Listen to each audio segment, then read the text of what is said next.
आजाद देते अपनी कलम को। क्या धार थी। अब ऐसा लगता है आप स्वतंत्र पत्रकारिता चलिए शुरू बिल्कुल वही कर रहे हैं, हम लोग वही कर रहे हैं। सिस्टम जुल्म करता है, इन दिनों थोड़ा बढ़ गया है, आप लोगों ने दिखाना कम कर दिया है, तो हमें और जोर से कि जब तारीख लिखी जाएगी, जब इतिहास लिखा जाएगा, जब तारीख लिखी जाएगी, कैसा हश्र तुम्हारा होगा, इंकलाब का नारा होगा। नहीं, मैं आपकी कविता बाद में माटी का वृक्ष नहीं जिसको नदियों ने सींचा है, बंजर माटी में पलकर मैंने मृत्यु से जीवन खींचा है। ये क्या है? वो जिसका जिक्र फसाने में था ही नहीं, वो बात इन साहब को बड़ा नागवार गुजरी है। अब बैठे भी हमारे मंच पे हैं, कोई पेशाब छोड़ेंगे किसी के लिए? कर क्या रहे जीवन में? पत्रकारिता की पढ़ाई की, लेकिन छोड़ दिया, पेशा नहीं बनाया उसको। करते तो वो भी अच्छा करते। मैं तो कोशिश करूंगा कि राहुल जी भी सुना। अब आडवाणी जी का क्रेडिट मत लेने लगिएगा। हम किसी की क्रेडिट नहीं ले रहे हैं, उसकी क्रेडिट हम आपको दे रहे हैं। दोस्तों, ये इंटरव्यू अंजना ओम कश्यप और कांग्रेस नेता इमरान प्रतापगढ़ी के बीच, जो कि एक शायर भी हैं, किस प्रकार अंजना ओम कश्यप के सवालों के जवाब इमरान प्रतापगढ़ी ने अपनी शायरी के दम पे दिए और उन्होंने कई मुद्दे उठाए। आप ये इंटरव्यू देखिए और अपने कमेंट बॉक्स में अपनी राय रखिए। तो ये आप पूरा वीडियो देखिए। अच्छा, एक बात बताइए, आप लोगों ने आग और पानी को एक साथ देखा है? स्टेज पे देखिए, आग और पानी आपको एक साथ दिखाई देंगे। ये एक्चुअली फैसला नहीं कर पा रहे हैं कि आग कौन है और पानी कौन है। ये आप पर छोड़ते हैं, अंत में पूछेंगे कि कौन किसे आग मानता है, किसे पानी। लेकिन पहला प्रश्न यही है कि इमरान जी, अगर मैं सही हूं तो आपके पिता चाहते थे आप डॉक्टर बने? हाँ बिल्कुल, वो चाहते थे कि डॉक्टर बनूं, और जब मैं शायरी की राह पर निकला तो उन्हें लगा कि लड़का खराब हो गया। और देखिए, लिटरेचर में इन्होंने इलाहाबाद यूनिवर्सिटी से पढ़ाई की, शायरी को पेशा चुना और फिर अब सियासत का हिस्सा बन गए हैं। हाँ। मतलब कोई पेशा आप छोड़ेंगे किसी के लिए? कर क्या रहे जीवन में? पत्रकारिता की पढ़ाई की, लेकिन छोड़ दिया, पेशा नहीं बनाया उसको। करते तो वो भी अच्छा करते। गजब बेइज्जती है। हालांकि शायरी जब मैं कर रहा था तो सियासत को लेकर के शायरी हमेशा जो है वो एक अलग रुख रखती है और बहुत अच्छा नहीं मानती है। मैं तो जिन शायरों को सुन रहा था, बुद्धसेन शर्मा जी को, वो शेर लिख रहे थे कि दिए बुझाती आंधी को भड़काती है, दिए बुझाती शोलों को भड़काती है, आंधी को भी दुनियादारी आती है, यार सियासत की गलियों में मत जाना, नागन अपने बच्चों को खा जाती है। तो मैं तो ये शेर सुन रहा था, लेकिन फिर लगा कि जब एक ऐसा वक्त आया कि सब कुछ सियासत ही तय कर रही हो, कलम को भी सियासत ही तय कर रही हो कि कितना लिखना है, कितना बोलना है, जब पत्रकारों के नाम एक साथ जो है वो फ्रेम करके दुनिया के सामने रखे जा रहे हो कि कवर करने वाले लोगों के नाम ये हैं, उनका भी जात, उनकी भी मजहब तय किया जा रहा हो, तो मुझे लगा कि नहीं, चलते हैं सियासत की दुनिया में, देखते हैं क्या कर सकते हैं। बात तो सही है। जी, क्या बात है। हमें लोगों के पास जाने के लिए एक तो मंच है, दूसरा वो वाला प्रपंच है, तो उससे निपटना ही है। तो आप कैसे पार पा सकते हैं? वो जिसका जिक्र फसाने में था ही नहीं, वो बात इन साहब को बड़ा नागवार गुजरी है। अब बैठे भी हमारे मंच पे हैं, बताइए, यही सुंदरता है। ये नया भारत है, ये घर में घुस के मारता है। करवाली बेइज्जती। यहाँ पे बैठे हैं, मंच हमारा है, और फिर भी शिकायत कर रहे हैं कि हम इनको दिखाते नहीं हैं। शिकायत नहीं कर रहा हूँ, हम लोगों के बीच में बहुत सामान्य बातचीत हो रही है, तो आपको सामान्य तरीके से ही मैं बात कह रहा हूँ। मैं जब मीडिया की बात करूं तो देखिए, मैं कलम का आदमी हूं, तो जाहिर सी बात है मेरी शिकायत भी अपने परिवार के लोगों से ज्यादा होगी। साहित्यकार हमारी भी तो शिकायत है, आजाद देते अपनी कलम को। क्या धार थी। अब ऐसा लगता है आप स्वतंत्र पत्रकारिता चलिए शुरू बिल्कुल वही कर रहे हैं, हम लोग वही कर रहे हैं, और इसीलिए आप भी मजबूर होते हैं इस मंच पर आने के लिए। देखिए, आप भी मजबूर होते हैं, क्योंकि आज तक जैसा मंच है नहीं। इमरान प्रतापगढ़ी जी, आप भी जानते हैं, आज तक जैसा मंच है नहीं। मैं महाराष्ट्र गई, शरद पवार से लेकर नाना पटोले ने मुझे इंटरव्यू दिया। क्यों दिया? क्योंकि उनको पता है कि हमारी क्रेडिबिलिटी और सर्वश्रेष्ठता पूरी दुनिया में धमक रखती है, और वो किसी एक व्यक्ति के बोलने से ना तो ऊपर चढ़ती है ना गिरती है। कुछ चीजें स्थायी होती हैं। तभी आप भी आए हैं, आपके कुछ प्रशंसक आगे की कतारों में बैठे हैं, वो भी इसीलिए आए हैं क्योंकि उनको पता है कि यहाँ पर से जो हम वीडियो एडिट कर करके डालेंगे वो वायरल होगा। अंजना जी, देखिए, तुम्हारी बज़्म के बाहर भी एक दुनिया है, मेरे हुजूर बड़ा जुर्म है ये बेखबरी। आज तक बहुत अच्छा संस्थान है, मैं किसी एक संस्थान को क्रिटिसाइज नहीं कर रहा हूँ। बाकियों का भड़ास यहाँ मत निकालिए। हम यहाँ अगर आए हैं ना, तो आपने हमें बुलाया है, हम तब आए हैं। बिल्कुल, हमारे मेहमान हैं आप। हमने कितने घास खिलाया सांचों में आपको। ढल के आए हैं, कितने सांचों में ढल के आए हैं, ख्वाब की तरह पल के आए हैं। तुम सिफारिश से जहां पहुंचे हो, हम वहां खुद ही चल के आए हैं। तो हमें तो बुलाया गया, हमें तो बुलाया गया है। और मैं आने और बुलाने के इस बहस में नहीं पड़ना चाहता, लेकिन मैं एक बात ये कहना चाहता हूं कि नेता एक सेकंड, आपने नेता एक सेकंड, देखिए, एक नहीं, सेकंड, मैं बात पूरी सुनिए, मैं नहीं, बात आपने पूरी आरोप लगाया। मैं बात पूरी कर लूं उसके बाद, मैं बात पूरी कर लूं उसके बाद। आपने बोला, देखिए, मैं आपने बात बोला, मैं आपने आपको एक पूरा सेकंड, मौका दूंगा, मैं आपकी बात सिफारिश का कहा जवाब तो दे दूंगा। सिफारिश पर मैं भी देखिए, तो एक कविता सुनाऊं। मैं आपके लिए ना, आप सुनिए, बोलने दे तकलीफ हुआ है बेचारे को। बोल बोल। नहीं, मैं आपकी मैं कविता उस बाद में माटी का सुनूं। वृक्ष नहीं जिसको नदियों ने सींचा है, बंजर माटी में पलकर मैंने मृत्यु से जीवन खींचा है। ये क्या है? याद तो रखिएगा, कविता पूरी हो सिफारिशों वाले गई। और अब होंगे। मैं बात जो कह रहा था कि यहां बुलाने और आने का सवाल नहीं है। नेता और मीडिया दोनों एक दूसरे के पूरक हैं। आप हैं तो हम हैं तो आप हैं। बिना हमारे आपका भी वजूद नहीं है और बिना आपके हमारा भी वजूद नहीं है। हम दोनों एक दूसरे की जरूरत हैं, तो हम दोनों एक दूसरे को उसी रूप में कबूल करें। हम आपस में लड़े नहीं। तो हमें बुलाया गया, तब हम आए। फिलहाल बिल्कुल, आप आपकी हमारे कविता बहुत मेहमान अच्छी हैं, थी। सिर आंखों पर आपकी कविता बहुत अच्छी थी, लेकिन नो डाउट आज तक बहुत पर वैसे शानदार भी कर रहा आप- है और ये कल तक बहुत शानदार करता रहेगा, मुझे पूरा विश्वास है। यही तो है कि आग भी जब प्रशंसा करने लगे या पानी, whatever you नहीं, choose। मैं प्रशंसा करूंगा। और आग और पानी के बीच में मैं समझौता होना भी मैं नहीं आपकी चाहिए। पत्रकारिता की प्रशंसा करता हूँ, इसमें बहुत, कोई दो बहुत। राय नहीं। आप अच्छी पत्रकारिता करती हैं और हम सब युवा हुए हैं आपको देख देख करके, आपको सुन सुन करके। समझ रहे हो ना? ये मेरे लिए बहुत खुशी की बात है कि मुझे देख देख कर आप जैसे लोग भाई, जाहिर जवान सी हो बात गए, है, हम एक वक्त शायर में भी बने और फिर नेता भी बन गए। जब यूनिवर्सिटी में पढ़ रहे थे तो हमें मतलब कुछ चंद लोग हैं, चुनिंदा लोग हैं जिनकी पत्रकारिता Thank you so much. सुन रहे थे हम लोग, और हमें लगा कि पत्रकारिता की पढ़ाई करनी चाहिए। तो उसमें आपको क्रेडिट देता हूं मैं इस बात के लिए। बहुत बहुत अब राजनीति में आ गया, पार्लियामेंट में चला गया, लेकिन उम्र तो कम ही है ना। वजन बढ़ गया, राजनीतिक वजन कह रही हूँ मैं। अच्छा, हमको सिखा रिया है। पीछे से कोई मुझे कह रहा है कि कुछ सुनना चाहते हैं वो लोग। हाँ, क्योंकि अब हम अंत की तरफ बिल्कुल बढ़ रहे हैं। बिल्कुल सुना देता हूँ मैं, एक और नज़्म इमरान जी सुनाता यहाँ हूँ। बैठे हैं तो एकदम लय में। अच्छा, उस पे सुनाए? नहीं, ये आज ये एक सिस्टम बना हुआ है, इसी पे चलने दीजिए। एक नज़्म सुनाता हूँ। एक दिन हुआ क्या कि पार्लियामेंट में नए गए हैं तो थोड़ा चीखना चिल्लाना ज्यादा, जोश ज्यादा है। तो एक साथ 146 सांसद सस्पेंड किए गए, याद होगा आपको। इतिहास में पहली बार विपक्ष के 146 सांसद राज्यसभा और लोकसभा मिला के सस्पेंड हुए। हम निकले तो मीडिया के साथ ही बाहर खड़े थे, तो उन्होंने व्यंग्यात्मक तरीके से कहा कि सस्पेंड हो गए। तो हमने कहा भाई, आज सस्पेंड ना हुए होते तो अपनी नजरों में गिर जाते। ऐसा लगता है कि बुजदिलों में नाम शुमार हो रहा है, बहादुरों में नहीं। क्या बात है। तो बोले आप शायर हैं, शायरी की भाषा में बताइए। तो एक नज्म कही मैंने वहीं पर कि जख्म पर जख्म खा के निकले हैं। ये संगीत वाले भी जो साथी बैठे हैं, मुझे उनका भी साथ मिले कि जख्म पर जख्म खा के निकले हैं, हाँ मगर मुस्कुरा के निकले हैं। सर झुकाने का हुक्म जब आया, सर झुकाने का हुक्म जब आया, और भी सर उठा के निकले हैं, और भी सर उठा के निकले हैं। और सस्पेंड होके आए थे तो गुस्सा था, तब ये शेर पढ़ा कि हर सितम का जवाब आएगा, देखना इंकलाब आएगा। कल आ ही गया ना कि हर सितम का जवाब आएगा, देखना इंकलाब आएगा। अच्छे दिन का किए थे जो वादा, उनका दिन भी खराब आएगा, उनका दिन भी खराब आएगा। हम तो निकले हैं मुस्कुराते हुए, हम तो निकले हैं मुस्कुराते हुए, और वो तिल मिला के निकले हैं, और भी सर उठा के निकले हैं। दिल गार्डन गार्डन हो रहा है, बहुत मजा आ रहा है यहाँ पे। मुझे लगता है ठीक ही कर रहा हूँ यहाँ भी। तो अब शायर कितना बचा है और कितना सियासतदां हो गए हैं इमरान प्रतापगढ़ी?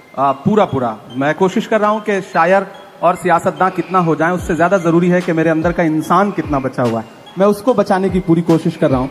और संवेदना के स्तर पर मुझे लगता है कि मैं कभी तन्हाई में बैठता हूँ तो खुद से आंख मिलाता हूँ, तो मुझे लगता है कि यार ठीक है, अभी उतना खराब नहीं हुआ हूँ। 33 रैलियां आपने की है महाराष्ट्र में। हाँ, 33 महाराष्ट्र में। 33 प्रेस कॉन्फ्रेंसेस की, रोड शो किए, झारखंड में 11 रैलियां की। झारखंड 11 और जाके बोलते कैसे, कनेक्ट कैसे करते हैं लोगों से? मतलब एक शायर वहां खड़ा होता है या पॉलिटिशियन खड़ा होता है, कनेक्ट करना जनता से, ये हुनर क्या है? मैं इसलिए जिंदा हूं कि मैं बोल रहा हूं। दुनिया किसी गूंगे की कहानी नहीं लिखती। लोग मुझे सुनने आते हैं, देखने नहीं। फिल्म स्टार्स आते हैं किसी पॉलिटिकल प्रोग्राम में तो लोग उनको देखने आते हैं, उनके डायलॉग सुनना है उनको। मेरे साथ यह है कि जो आवाम आती है मुझे सुनने, वो लाई हुई भीड़ नहीं होती, आई हुई भीड़ होती है। तो मुझे कनेक्ट करने में कोई दिक्कत नहीं आती, मैं उससे बात करता हूं। आप इनसे कनेक्ट करके दिखाइए, ये जो ऑडियंस है, कितने युवा हैं यहाँ पर जो अभी कॉलेज में पढ़ रहे हैं, और कितने लोग हैं जो शायर बनना चाहते हैं? बहुत कम। इनसे कनेक्ट करने के लिए मुझे लगता है मुझे कुछ शायरी सुनाना चाहिए। मैं शायरी सुनाता हूं। इरशाद इरशाद। इंकलाब का नारा होगा, इंकलाब का नारा होगा, इंकलाब का नारा होगा, पहला नाम हमारा होगा। इंकलाब होगा, पहला नाम हमारा होगा। धरती के आंसू निकलेंगे, धरती के आंसू निकलेंगे, धरती के आंसू निकलेंगे, और समंदर खारा होगा, और समंदर खारा होगा। और आप आग और पानी का जिक्र कर रही थी तो इनके नाम एक शेर। इरशाद इरशाद। कि दर्पण कितना प्यारा होगा, दर्पण कितना प्यारा होगा, दर्पण कितना प्यारा होगा, जिसमें अक्स तुम्हारा होगा, जिसमें अक्स तुम्हारा होगा। और इस दौर की जो सच्चाई है कि एक अकेला क्या कर लेता, एक अकेला क्या कर लेता, एक अकेला क्या कर लेता, भीड़ ने घेर के मारा होगा, पहला नाम हमारा होगा। और सियासत में होकर भी हुक्मरानों के नाम ये शेर। बहुत मजा आ रहा है यहाँ पे। कि जब तारीख लिखी जाएगी, जब इतिहास लिखा जाएगा, जब तारीख लिखी जाएगी, कैसा हश्र तुम्हारा होगा, इंकलाब का नारा होगा। हाय हाय हाय हाय हाय हाय हाय हाय। हमारी जिम्मेदारी है कि जब मैं शायर बन के बोलूं तो फिर हाकिम से आंख मिला के बात करनी है, वो कोई भी हो, वो हमारा अपना हाकिम क्यों ना हो, तब मैं उससे भी आंख मिला करके बात करके बोलूंगा। सिस्टम जुल्म करता है, इन दिनों थोड़ा बढ़ गया है, आप लोगों ने दिखाना कम कर दिया है, तो हमें और जोर से बावाज़े बुलंद बोलना पड़ता है। ये हुई ना बात। बस इतनी सी बात है। लेकिन चुटकी, आपने ये चर्चा छेड़ी है, तो आप क्या दोहरा जीवन जी रहे हैं? क्या इमरान को, खुद एक शायर को, एक पार्टी का गुलाम बनना पड़ा ताकि उनकी आवाज मैग्नीफाई हो? कई शायर ऐसे हैं जो आज भी ये मानते हैं कि हमें पार्टी और सियासत से कुछ नहीं लेना देना, उनकी कलम में क्या कम ताकत है। रुक, तेरे को बता देती। पहले तो आपके सवाल में जो शब्द है, आप आज तक में नौकरी कर रही हैं तो आज तक की गुलाम थोड़े ही हैं। आप बोल।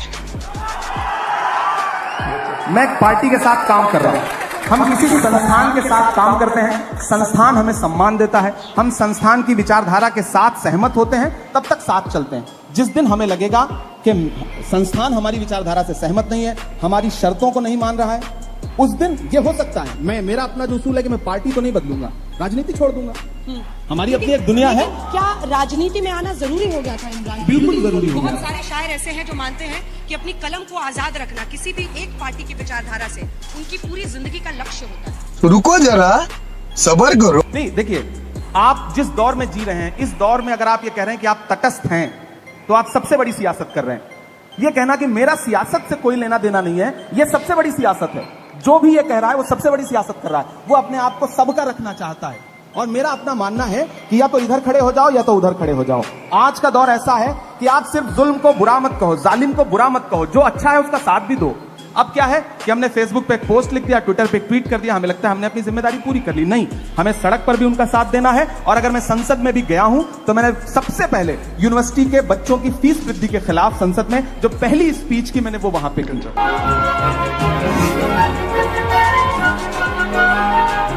सच्चाई भी शायद शायर की सबसे बड़ी ताकत होती है, अगर पूरी जिंदगी वो उसको किसी पार्टी में रहते हुए भी संभाल कर रख सके। मैं पूरी कोशिश करूंगा, ये आवाम से वादा है मेरा। क्या बात है। तो अब मुझे लगता है कि यही लोग जो आपके लिए तालियां बजा रहे हैं अब कुछ सुनना चाहते हैं। कितने लोग सुनना चाहते हैं एकदम इमरान प्रतापगढ़ी अनसेंसर्ड?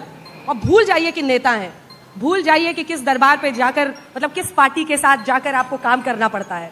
कि अगर हर राजनेता को शायरी और कविता आने लगे, पोएट्री आने लगे, और हर राजनेता पोएट्री और शायरी करने लगे, तो ये दुनिया जिंदगी जीने के लिए और खूबसूरत हो सकती है। कितनों को सिखाया ये बताइए। अब असल बात ये है, राहुल जी को भी सिखा रहे नहीं सिखा रहे?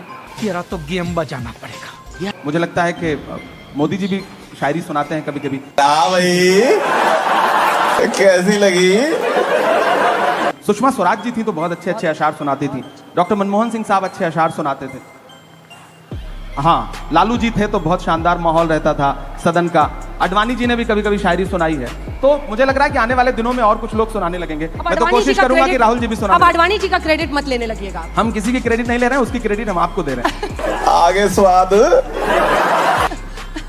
हम उनकी कुछ क्रेडिट सुनाइए। नहीं ले रहे। हाँ, मैं आपका हुक्म है। मैं सुन नहीं पाए बेजुबानी को, आप समझे नहीं कहानी को। सुन नहीं पाए बेजुबानी को, आप समझे नहीं कहानी को। ये जो आतिश परस्त फिरका है, आप आग और पानी की बात कर रही थी। ये जो आतिश परस्त फिरका है, बद्दुआ दे रहा है पानी को। आप समझे नहीं कहानी को। क्या ढूंढ लेती है हथकड़ी एक दिन, ढूंढ लेती है हथकड़ी एक दिन, ढूंढ लेती है हथकड़ी एक दिन। खेल समझो ना हक बयानी को, आप समझे नहीं कहानी को। और मेरी नई नस्लों आपके नाम ये शेर।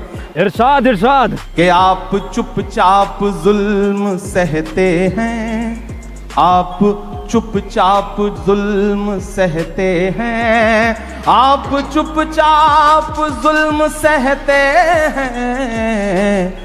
क्या हुआ आपकी जवानी को, क्या हुआ आपकी जवानी को। बद्दुआ दे रहा है पानी को। हाय हाय हाय। तालियों के साथ बहुत बहुत अभिनंदन इमरान प्रतापगढ़ी जी, आप मंच पर आए आज तक के हमारे मेहमान हैं। मुझे भी बहुत अच्छा लगा। और लीजिए, क्या कह रहे हैं? वो कहा कह रही हैं, वो कह रही हैं कि हम खड़े हैं मोदी जी के तो साथ। अच्छी बात है, मैं कहाँ करूँ? हालांकि वो खड़ी नहीं हो तो बैठी हैं। वो तो खड़ी नहीं हो तो बैठी हैं। मोदी मोदी के नारे लगा रहे हैं वो लोग, लेकिन देखिए अच्छी बात है, हर लगाएं। तरह की विचारधारा मुझे तो अच्छा लग रहा है ना कि मैं उनके बीच में आके भी कविताएं सुना रहा हूँ। ये मेरी ताकत है कि मैं, ये शब्दों की ताकत है कि मैं उनके बीच में भी खड़ा होकर के कविताएं सुना रहा हूं। और मैं सुनाऊंगा, ये तो अच्छी बात। मैं तो पार्लियामेंट में मोदी जी बैठे रहते हैं तब उनको भी सुनाता हूं। मैं तो उनसे पूछता हूं कहां सोया है चौकीदार, विजय माल्या नाक के नीचे से हो गया फरार, कहां सोया है चौकीदार। मैं तो पूछ। दोस्तों, ये वीडियो आपको कैसा लगा? किस प्रकार अंजना ओम कश्यप के सवालों के जवाब इमरान प्रतापगढ़ी ने दिए और कई तरह की शायरी और नज्मों को प्रस्तुत किया? आप अपनी कमेंट बॉक्स में राय रखिए और चैनल को सब्सक्राइब कीजिए। Thank you.